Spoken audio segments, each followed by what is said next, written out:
Pemirsa, Wakil Presiden Gibran Rakabuming Raka menyatakan pemerintah akan memasukkan kurikulum tentang Artificial Intelligence atau AI atau juga kecerdasan buatan pada tahun ajaran baru 2025-2026. Ya, pemirsa, hal ini diungkapkan Wakil Presiden Gibran saat mengunjungi acara di Binus University, Jakarta Barat. Di mana menurut Gibran, Artificial Intelligence relevan untuk menghadapi tantangan zaman.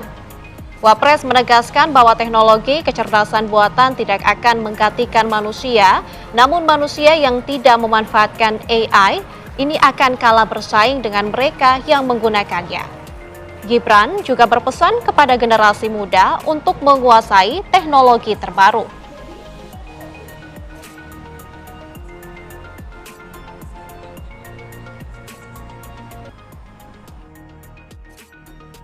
Beberapa hari lalu kita ratas bertemu dengan Pak Menteri Pendidikan juga. Nanti di tahun ajaran baru kita mulai memasukkan kurikulum AI, pelajaran AI di SD, SMP, SMA, SMK juga. Namanya AI itu tidak akan menggantikan manusia, tapi ya, manusia yang tidak pakai AI nanti akan dikalahkan sama manusia yang pakai AI. Nanti saya harap teman-teman yang ada di panggung ini bisa mendapatkan funding, karena sekali lagi yang temuan-temuan yang masih pada stage awal seperti ini perlu dukungan dari sekolah, dukungan dari pemerintah.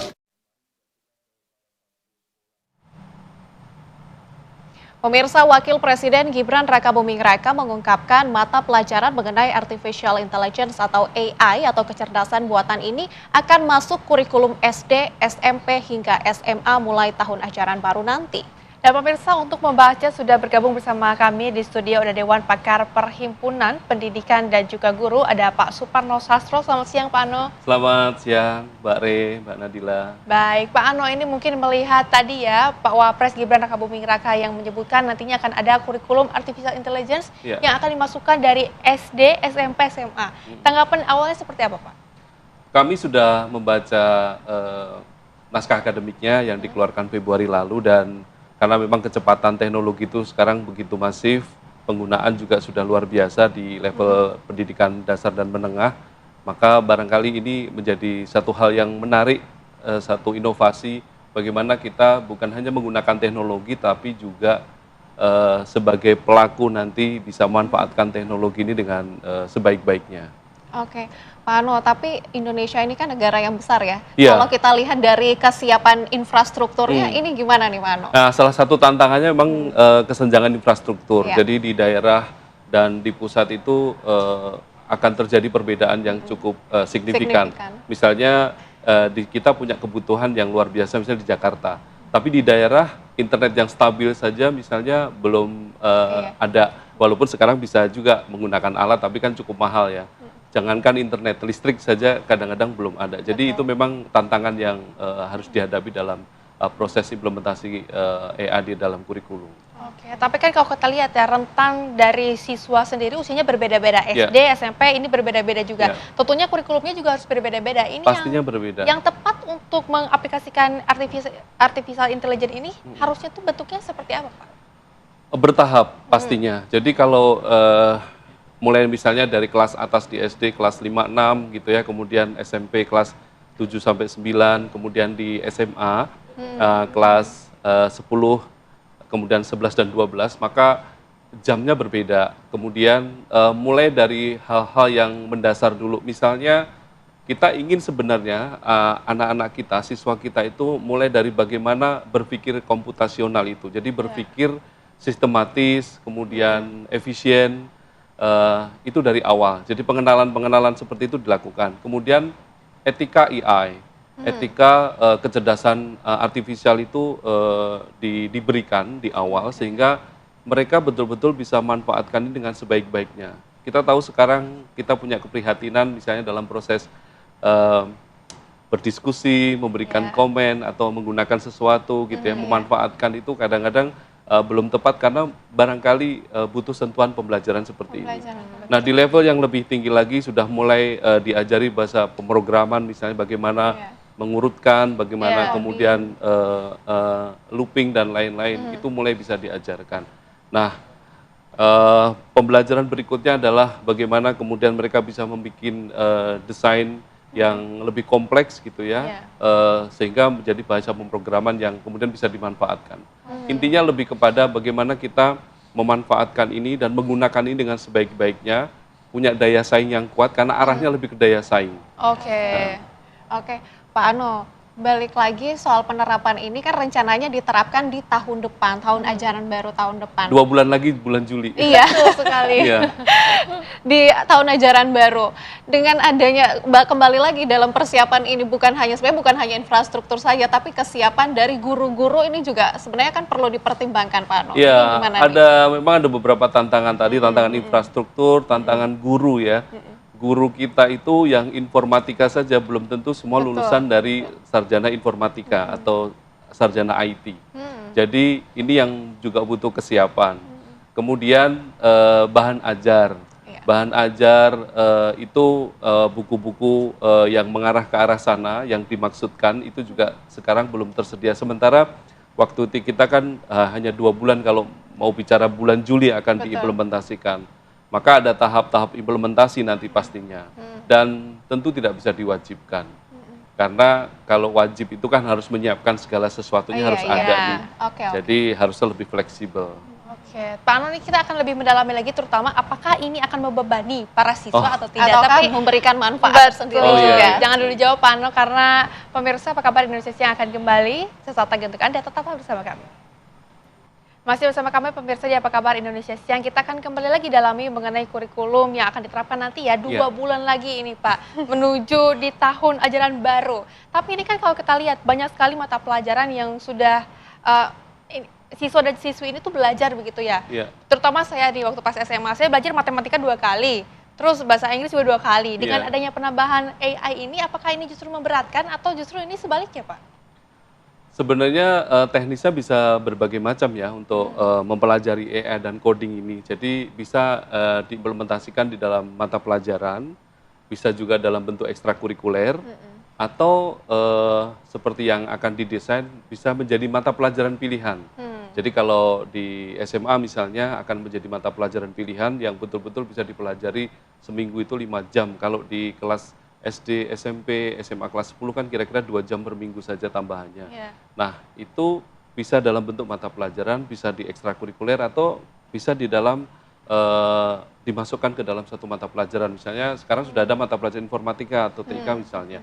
Nah, bisa masuk ke sana. Jadi Oke. harusnya kalau infrastrukturnya sudah bagus, gurunya juga sudah mumpuni untuk mengajarkan ini, karena ini masih punya tantangan kan tadi Iya, di iya. guru untuk bisa ngajarin tentang coding, tentang AI ini, maka harusnya justru ini menjadi peluang buat siswa mendapatkan materi tambahan terkait teknologi, terkait Iya, AI dan coding. Ini bisa jadi jembatan juga bagi siswa untuk mengetahui sesuatu yang lebih dalam dan sesuatu yang lebih Betul. banyak lagi sebenarnya ya, Pak Ano. Iya, dan ini sebenarnya sudah relevan untuk diterapkan sekarang, walaupun kita masih punya PR, literasi dan numerasi Iya, kita kan masih harus ditingkatkan juga. Tapi karena perkembangan teknologinya begitu cepat, maka ini memang harus Mau nggak mau dilakukan, kita juga harus harus- dihadirkan lah ya gitu. Jangan sampai ketinggalan ya. Tadi fungsinya adalah bukan untuk menggantikan manusia. Oh enggak, iya. Justru kalau kita bisa manfaatin ini, harapannya kita bisa punya daya saing yang lebih bagus. Betul. Oke, Pak Ano.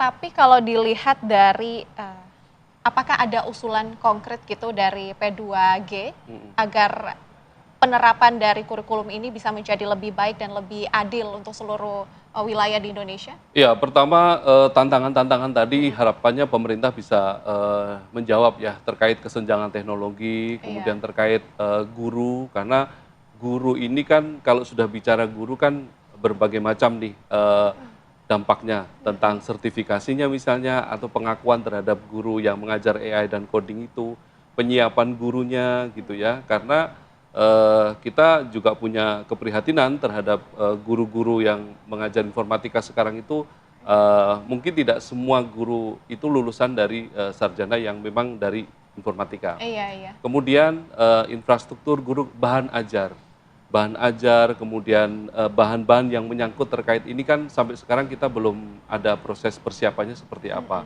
Bagi sekolah-sekolah yang barangkali sudah maju, sudah berkembang dengan baik, mereka memang menyiapkan secara mandiri. Nah, apakah ini akan diberikan oleh pemerintah pusat, gitu, kementerian, atau bisa di-create oleh masing-masing sekolah? Tapi harusnya ada standar, gitu. Jadi 3 hal itu. Kemudian ya harmonisasi kebijakan lah ya. Jadi harapannya ini kalau ini diterapkan itu memang bisa bekerja sama dengan dunia industri misalnya atau apa yang sedang berkembang sekarang itu yang kemudian kita bisa kembangkan di satuan pendidikan. Oke, tentunya masih harus tetap ada perkembangan ya Pak ya. Iya. Tapi kalau kita lihat dari sisi orang tua nih, tidak semua orang tua ini melek akan digital. Apakah dengan adanya kurikulum ini Pak, ini juga menjadi relevan dan memang wajar untuk diaplikasikan di tahun ajaran nanti? Pengenalan AI coding itu memang tidak semata-mata hanya tentang penggunaan teknologi.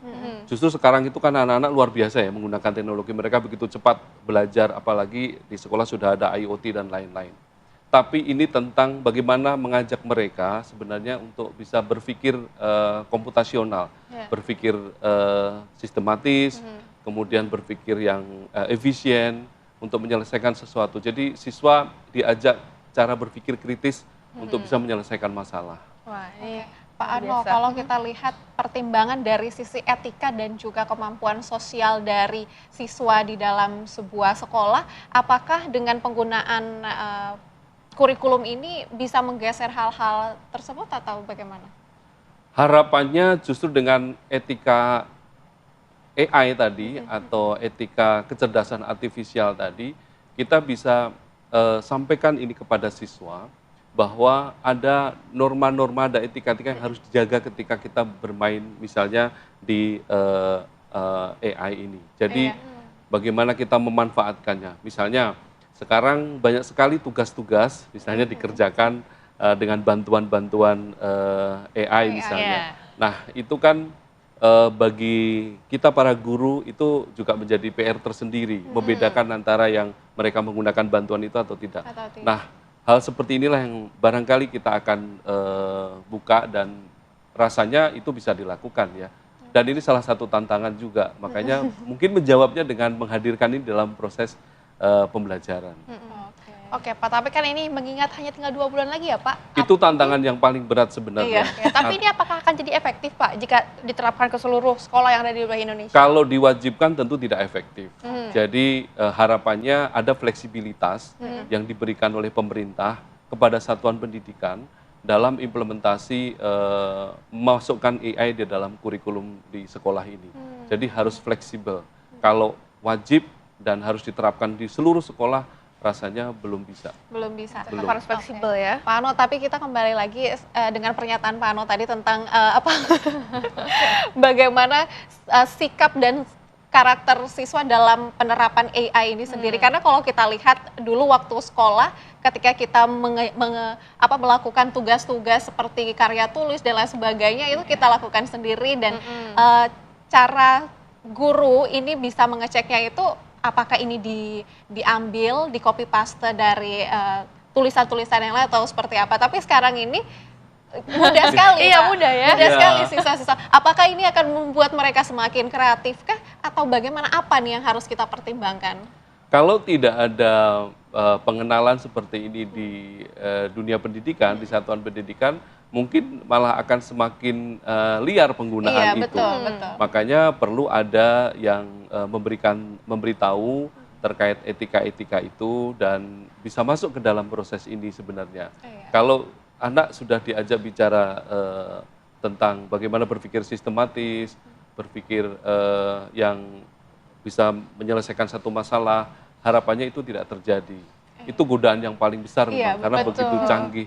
Makanya kan di akhir nanti kan mungkin setelah kelas 11, 12 mereka bisa beranjak kepada bikin satu program dan lain-lain yang ya semacam machine learning lah begitu. Jadi yang bisa bermanfaat dan sekali lagi akhirnya banyak siswa-siswa kita yang harapannya dari ini bisa punya daya saing yang lebih kuat, di antara siswa-siswa lain yang di negara-negara yang sekarang mungkin ya sudah diterapkan mempelajari, juga. sudah menerapkan kan beberapa negara juga disebutkan ya, Iya, betul. Singapura, Korea, Amerika, China, India gitu. Kira-kira seperti itu. Pak Ano, ini mungkin sedikit harapan dari adanya penerapan kurikulum ini yang hanya tinggal menunggu waktu lagi sebentar lagi. Ini seperti apa? Terutama himbauan mungkin kepada guru-guru agar tidak terjadi hal yang tadi ya yang sudah disebutkan oleh Nadila juga. Kemudian untuk pemerintah, untuk siswanya sendiri harus seperti apa nih kesiapannya? Jika sekolah akan menerapkan kurikulum ini di dalam proses pembelajarannya, maka pertama harus diatur betul, dilihat betul kemampuannya, kemudian sumber dayanya, karena ada guru yang harus dilatih juga, kemudian sumber-sumbernya disiapkan dan infrastrukturnya. Kemudian kepada para siswa tentunya ini menjadi satu hal yang menarik, di mana beberapa sekolah sudah menerapkan ini sebenarnya, tinggal bagaimana kita bisa manfaatkan ini dengan sebaik-baiknya. Jadi harapannya secara bertahap bisa dilakukan dan pada akhirnya kita betul-betul punya daya saing yang bagus. Pada pemerintah tentunya tidak boleh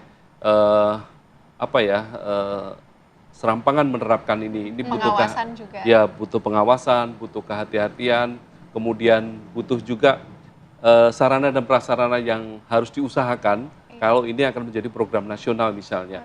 Karena kalau hanya sekedar beberapa sekolah mungkin mampu, tapi targetnya ini yang kita belum tahu nih.